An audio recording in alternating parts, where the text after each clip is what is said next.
শব্দল হাটের সোনামণিদের নিয়ে শব্দল হাট বাজারের ঠিক দক্ষিণ পাশে একটা ছোট্ট সুন্দর মাদ্রাসা।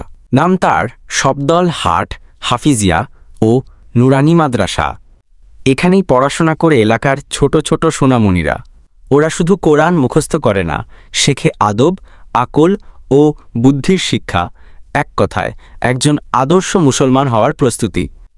একদিন সকালে ছোট্ট আরাফ নামের এক ছাত্র মাদ্রাসায় এল খুশি মুখে। সবার আগে ক্লাসে ঢুকল সে। ফারুক হুজুর জিজ্ঞাসা করলেন, আরাফ, আজ এত সকাল সকাল?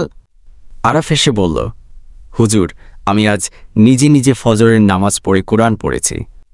আম্মু বলেছে যে ফজরে উঠে আল্লাহ তার জন্য ফেরেশতা পাঠান দোয়া করতে। হুজুর খুশি হয়ে বললেন, সুবহানাল্লাহ।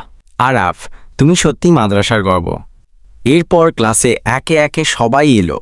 তারা একসাথে সূরা ফাতিহা পড়ল, তারপর হাদিস মুখস্থ করল।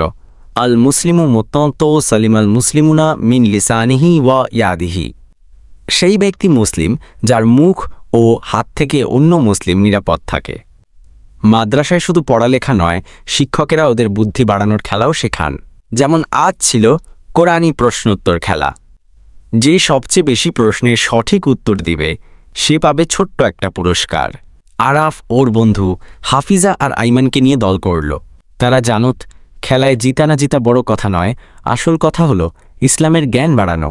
খেলার শেষে হুজুর বললেন, আজ আমরা জিতি বা হারি, সবাই আল্লাহর প্রিয় বান্দা হই, এই হোক আমাদের নিয়ত, ইনশাআল্লাহ।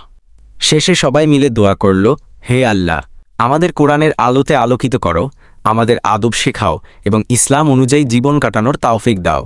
গল্পটি ভালো লাগলে চ্যানেলটি সাবস্ক্রাইব করতে এবং শেয়ার করতে অনুরোধ করা হয়েছে, যাতে আরও ইসলামিক ভিডিও বানানো যায়। এই গল্পটি শোনার পরে আপনার অনুভূতি কেমন লাগছে?